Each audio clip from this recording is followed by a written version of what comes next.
afternoon, everyone, and welcome to Getting In, a college coach conversation. Happy to have you here again. This is my third show in a row that I'm hosting, so it's fun to be here with all of you. I will start out with my now familiar plea to please review us on Apple Podcasts. The more reviews we get, the easier it is for people to find us. So I would appreciate it if you'd go in there and give us a review. Today we're talking about college supplements. Specifically today we're going to talk about Ithaca College. They have a short supplement and broaden that a little bit to schools that are asking similar questions. And then we're also going to go through the Notre Dame supplement, which is a bit more involved. But before we do all of that, we're going to talk about the National Merit Scholarship Competition, more specifically about semifinalists. And joining me for that is my colleague, who's also a former financial aid officer at both Becker and Anna Maria colleges, Lori Peltier. Hi, Lori. Hi, Beth. I'm happy to be here. Awesome. Well, we're excited to have you here. Now is the time of year when students are finding out if they were named as semifinalists in the National Merit Scholarship Competition. So why don't we start with what goes into them making that first cut? Mm-hmm. Good question. So semifinalists are selected from the pool of approximately 1.4 million high school juniors all across the country that take the PSAT exam. The scores on this exam are compared to others within your state, and the top scorers achieve the designation of semifinalist. The qualifying scores vary from state to state and from year to year, but the scores of the semifinalists are extremely high in the top 99 percentile for their state. And only the junior year PSATs count, even though many students now are taking them earlier than that. So it's that one specific exam. And I think it's important to note that the PSAT is put out by the College Board, and the College Board is the co-sponsor of the National Merit Semi-Finalist, the whole program. Right. So they kind of go hand in hand. And the one point that I do want to make here is that this is literally the only time where PSAT scores count for anything. Students, when you take the PSAT, it's really meant to be practice. Achieving any kind of status with the National Merit Scholarship is sort of, in my opinion, very much the cherry on top. But really the goal here is simply to practice the test, see if it's something that would work for you or not. But let's dig into, for those students who are semifinalists, I think a lot of them will wonder of like, oh, am I going to win a big scholarship? Does that only come if I'm a finalist? Or maybe even a winner?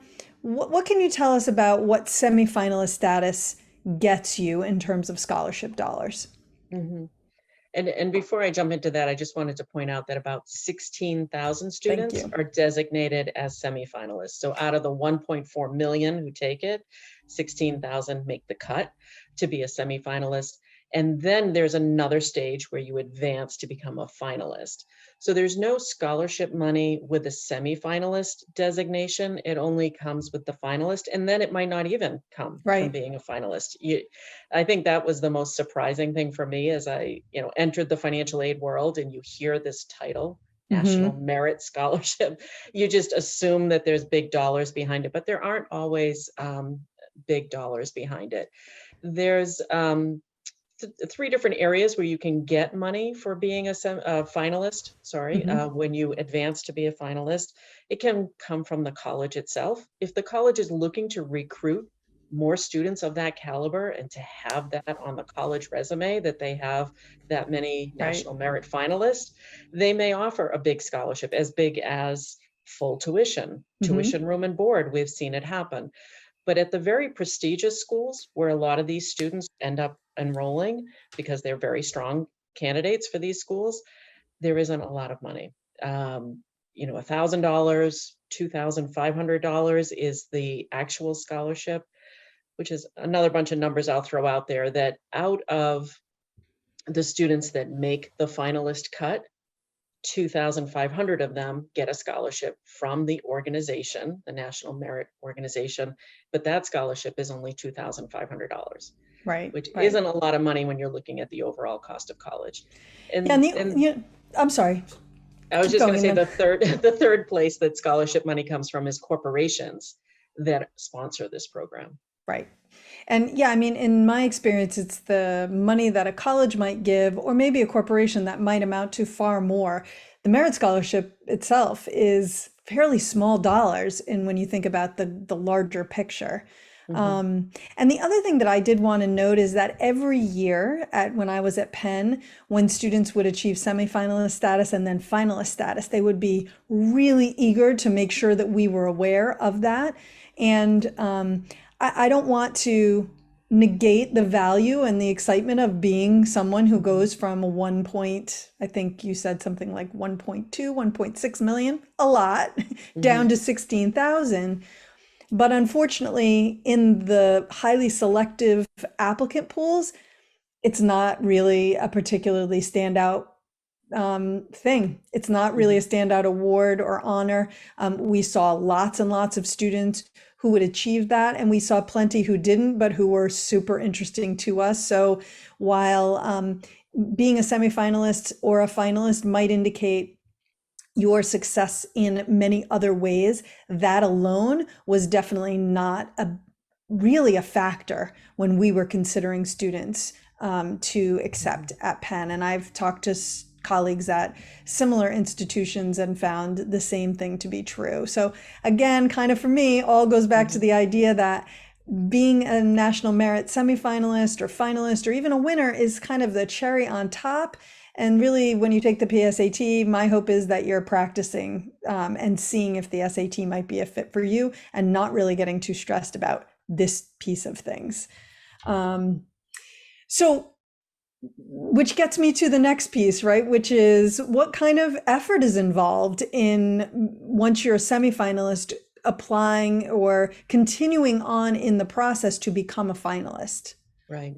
And some students, I think, choose not to continue on because it is quite a bit of work. Mm-hmm. And a lot of it is done through your high school. You will need letters of recommendations from your principal or someone that your principal designates. You have to have a consistently very high academic record. So they are going to look at your grades. You will have to take the SAT or ACT and earn a score that confirms or kind of matches or the same caliber as your PSAT score performance. Um, and I think that's it. There's an application and then your academic record. There's writing an essay, of course, Yes, is of course. involved as well. Yeah. Yes. Always an essay. We are in the Right. world of essays right now. So, Right. yes, if there's something out there and they could possibly ask you for an essay, it seems like everybody is doing that right now, and National Mhm. Merit is no different than that. Yeah. So it's considerable effort. And, to what you were saying, not that again, also $1,000, $2,500 is not an insignificant amount of money. Mhm.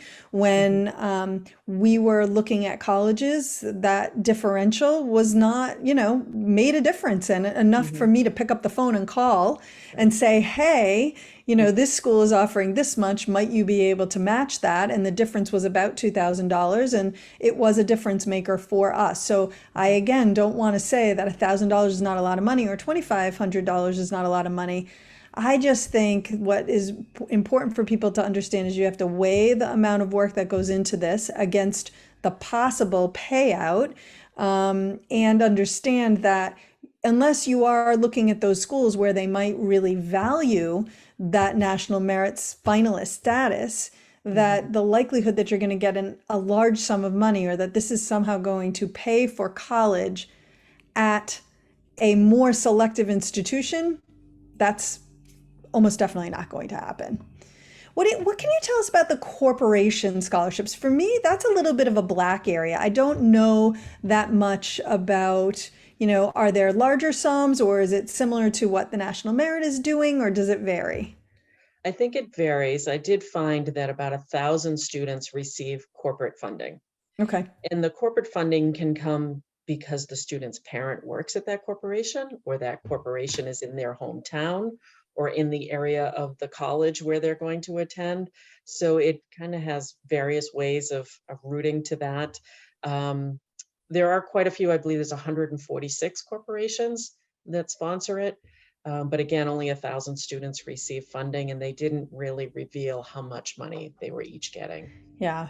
Nor probably how they determined if you're a semifinal or a finalist, whether or not they're Mhm. going to give it to you. But for those parents listening, or for students who are listening, check with your employer or your parents' employer and see if this is even a possibility, because Mhm. certainly it might be possible. Can you combine the awards, Lori? So can you win both the National Merit and also get one from a corporation, I or don't think unclear? so. I think it's one or the other, but you Yep. could get college funding, Hmm. as more of a recruitment scholarship Yes. and the corporate scholarship. Right. I think interesting for me is that the schools that are typically providing extra funding for students who are National Merit semifinalists, or excuse me, finalists. I keep saying Mhm. semifinalists, but we Mhm. really are talking about finalists here. I think they are often schools where you would qualify for probably a decent amount of merit money anyway, whether Right. you were a finalist or not. Mhm. Yeah. Correct. Yeah. Yeah. Okay. I had another question here. I've got to find it. Oh, I know. So you fill out this application, and when do you find out if you're a finalist?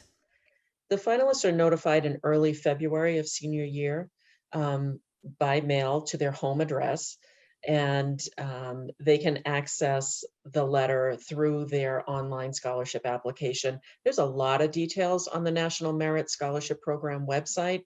I think they're pretty clear about the steps and Hmm. how you'll be notified. I think they must get a lot of questions about it, so they've I'm decided sure. to really beef up their website. So I think as a resource, you might want to look there. I found it very helpful, but yeah, not until February will they find out.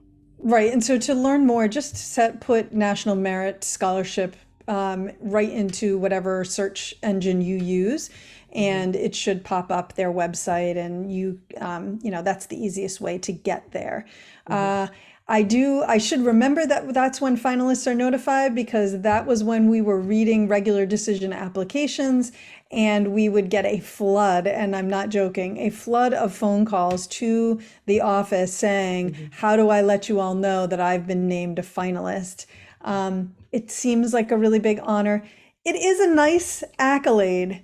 It Hmm. is unlikely to be a huge difference maker at the most selective level. That is not to say that you shouldn't update the colleges if you become a finalist, just that I would be a little less stressed about it, getting right in front of them right that second. So if you Hmm. update the portal, if the college has a portal, or shoot an email to your admissions officer, if that's the preference that the college has, just let them know, keep them updated. They will update the file. And if that is something they're going to talk about in committee, they will have it.